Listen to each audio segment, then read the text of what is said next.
Mến chào cô bác anh chị, các bạn và các em. Mình Khuyên đã chia sẻ rất nhiều công thức ướp gà nướng. Và với mỗi cách ướp cũng như là cách nướng khác nhau, nó sẽ cho ra gà có hương vị khác nhau. Hôm nay mình Khuyên chia sẻ công thức và cách ướp gà nguyên con. Thịt gà mình ướp cách này và nướng cách này thì nó lên màu thiệt đẹp luôn. Và mặc dù là gà công nghiệp nè, nhưng mà khi cắt ra mình thấy gà nó có độ dai, nó không có bị bở. Và thơm quá chừng luôn. Nướng cách này thì cái lò nướng của mình nó cũng không bị dơ nữa. Nếu cô bác anh chị em và các bạn mình quan tâm thì cùng làm với mình Khuyên. Mình sẽ nướng và đẩy khách. Dĩa gà, trong đây có 3 món. Bây giờ mình sẽ cùng bắt đầu. Để làm gà nướng ngon thì mình có thể chọn gà ta hoặc là gà thả vườn. Nhưng mà không có thì mình sẽ mua gà công nghiệp. Cách rửa thì chắc cô bác anh chị em và các bạn mình đều biết rồi. Và như thường lệ thì mình Khuyên sẽ rửa với đầy muối và chanh. Mình cho muối lên da gà và nhiều xíu. Xong đây là chanh nè. Mình Khuyên thường mua cái chai này để mình rửa cho nó tiện. Mình nhớ là ngay cái chân á, mình lột cái này ra.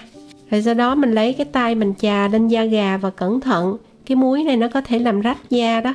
Do đó mình chà nhẹ nhàng. Mình sẽ cắt bỏ cái phô câu đi. Chất cánh gà này cũng không có ăn được và khi nướng bị cháy, thành thử mình cắt ra luôn. Ngay chỗ cái cổ nó có cái miếng này nè, mình cũng bỏ ra luôn, bởi vì mình để mình nướng chút nó ra mỡ. Mình Khuyên sẽ cắt sạch sẽ hết cái chỗ cái cổ nè. Rồi sau đó thì mình có thể chẻ ở dưới cái ức hoặc là chẻ trên lưng, nhưng mà thường mình Khuyên hay chẻ trên lưng như vậy nè. Mình không biết làm sao mà khi mình chẻ như vậy nè, chút xíu sau mình lấy ra cái thịt nó nhiều lắm. Rồi mình cũng bỏ cái mỡ ngay chỗ đây luôn. Nhớ là để cho gà nó không có cong lên đó thì mình sẽ lấy cái kéo mình nhấp ngay cái xương ức cho nó tách đôi ra như vậy. Rửa thiệt sạch và để ráo. Tiếp theo là mình sẽ pha gia vị.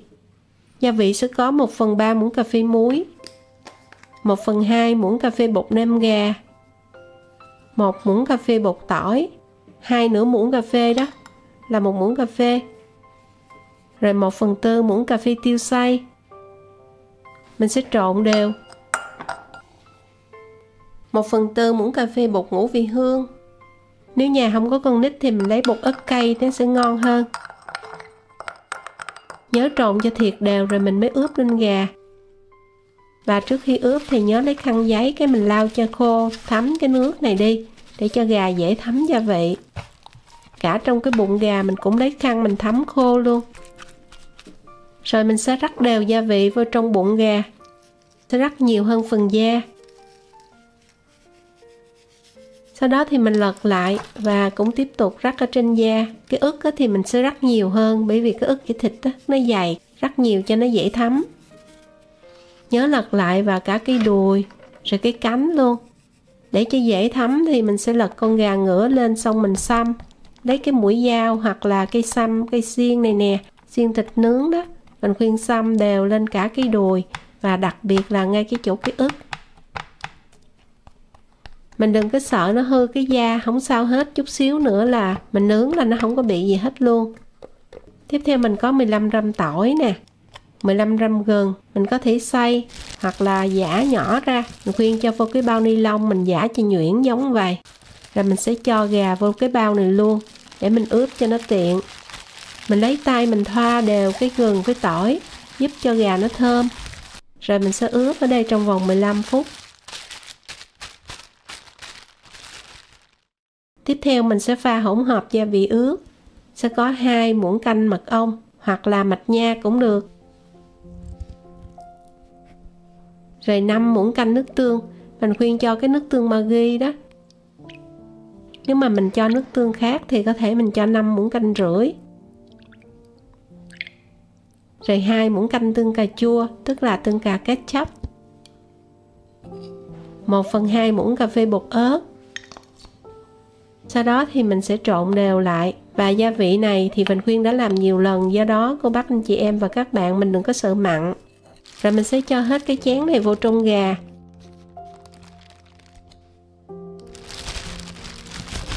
Mình lấy tay có thể mình massage nó cho nó dễ thấm gia vị.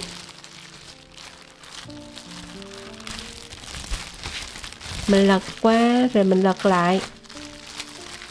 Rồi sau đó mình sẽ để ở đây 15 phút. Sau 15 phút mình sẽ quay lại, trở gà cho nó dễ thấm đó. Rồi mình sẽ cho vào trong tủ lạnh để mình ướp qua đêm. Hoặc là ướp ít nhất phải 4 tiếng.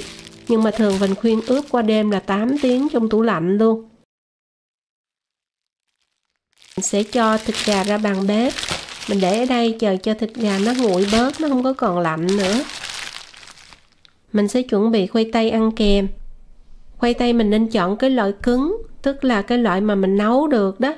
Cái loại này mình khuyên thấy ngon, tức là nó ghi là fast cooked, mình nướng nó mới ngon. Còn cái loại mà bở khoai bột á là mình nướng nó không có ngon. Do đó lưu ý loại khoai nấu. Bào rửa sạch xong thì mình khuyên cân được ở đây là 900g khoai tây, 300g cà rốt, 120g hành tây. Khoai tây mình sẽ cắt lát mỏng, dày khoảng 5mm hay là 5 ly đó. Đừng cắt dày quá nó lâu chín, nhưng mà cắt mỏng quá chút nó dễ bị nát.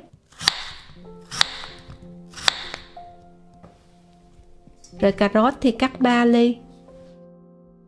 Mình lấy một cái chảo để mình cho vào đây 2 muỗng canh dầu chiên.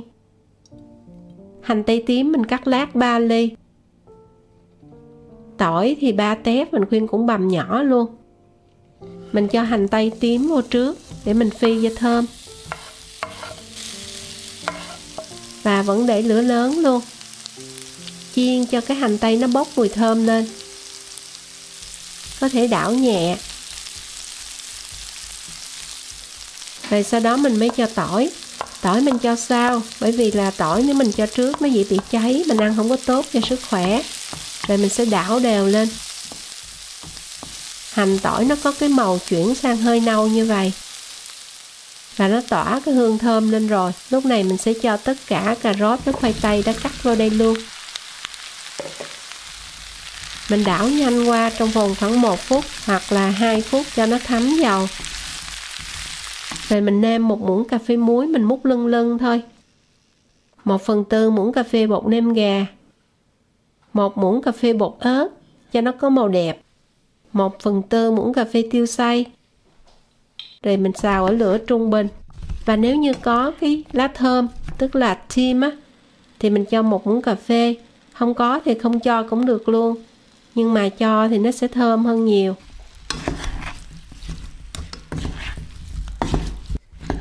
Bước tiếp theo mình sẽ đi làm nóng lò. Chức năng có quạt 190 độ C, 374 độ F. Mình lấy một cái khay có giấy nướng bánh, mình lót bên dưới, xong mình cho khoai tây, cà rốt, hành tây đã xào, mình dàn đều lên. Rồi mình lấy một cái vỉ, mình sẽ kê lên như vậy. Mình cho gà lên xong mình sẽ để cái bụng xuống để khi nướng á, nó không có bị dơ lò, cũng như là gà nó dễ chín nữa. Mình ngửa cái da lên trên. Gia vị ướp còn lại đó, mình sẽ lấy ra và quét lên trên da gà để cho da gà nó không có bị dính hành tỏi. Để cho khi nướng không cháy thì mình lấy cái giấy nhôm, mình sẽ quấn cánh nè. Rồi 2 cái chân lại luôn.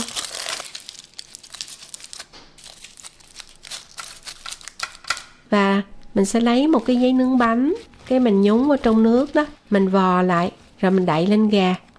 Như vậy để chút nướng không bị cháy và nó dễ chín hơn. Lò đã đủ nhiệt thì mình sẽ cho cái khay vô và cho lên một cái khay nữa. Khay này đặt tầng thứ 2, tính từ dưới lên. Rồi sẽ đóng lò lại, nướng 1 tiếng, 190 độ C có quạt, tức là 374 độ F, 60 phút nè. Tiếp theo thì mình sẽ lấy 200g cà chua, mình sẽ làm salad ăn kèm. Lấy trái nhỏ nó ngon hơn, nhưng mà ở nhà có trái lớn mình khuyên bỏ hột, sau đó mình cắt nhỏ giống vậy.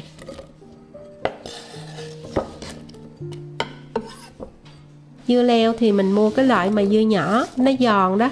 Mình lấy 200g và cũng cắt nhỏ vừa ăn luôn. Mình có 120g xà lách cũng cắt vừa ăn. Sau đó 3 cái rau này mình sẽ trộn chung lại với nhau. Rồi nêm vào đây là 2 muỗng canh đầy cái sốt mayonnaise. Sốt này có thể làm hoặc mua. Rồi mình có đây là yoghurt Hy Lạp đó, tức là sữa chua Hy Lạp. Cái này nó đặc. Nếu không có thì có thể thế bằng sữa chua thường cũng được, nhưng mà loại không đường. Rồi cho 1 muỗng canh tương cà ketchup. nêm với lại 1 muỗng cà phê đường và 1/2 muỗng cà phê muối. Lượng muối đường này sẽ tùy thuộc theo độ chua của yoghurt. Và mình canh chỉnh bằng nước chanh, 1 muỗng canh nước cốt chanh. Rau nêm thì mình có ngò tây hoặc là ngò rí, mình sẽ bằm thiệt nhuyễn luôn, giống như ở đây. Rồi cho hết vô nè. Mình lấy một tép tỏi, sau đó mình nghiền nát ra, cho vô luôn rồi trộn đều lại là mình có salad. Gà lúc này cũng đủ giờ, mình sẽ gỡ cái lớp giấy nướng bánh ra. Sau đó cái nước ướp lúc nãy mình lại tiếp tục mình quét lên gà. Và cũng nhớ quét thiệt đều luôn. Chỗ nào mà thấp thì mình quét nhiều hơn là chỗ cao. Chỗ nhô cao quét ít hơn. Lần nướng này thì cái khay mình sẽ nâng lên tầng giữa lò, tức là mình đặt ở tầng thứ 3. Lò Vinh Khuyên có 5 tầng. Rồi mình sẽ để 10 phút 190 độ C có quạt. Nếu mà lò không có quạt thì mình để 200 độ C. Rồi đã xong, thơm quá chừng luôn cô bác anh chị em và các bạn mình ơi. Cái màu gà nó đẹp quá chừng luôn nè. Cách ướp và nướng này Vinh Khuyên rất thích bởi vì da gà mình ướp nó không có bị cháy. Lò của mình nó cũng không có dơ nữa bởi vì nó chảy xuống dưới bên khoai tây đó.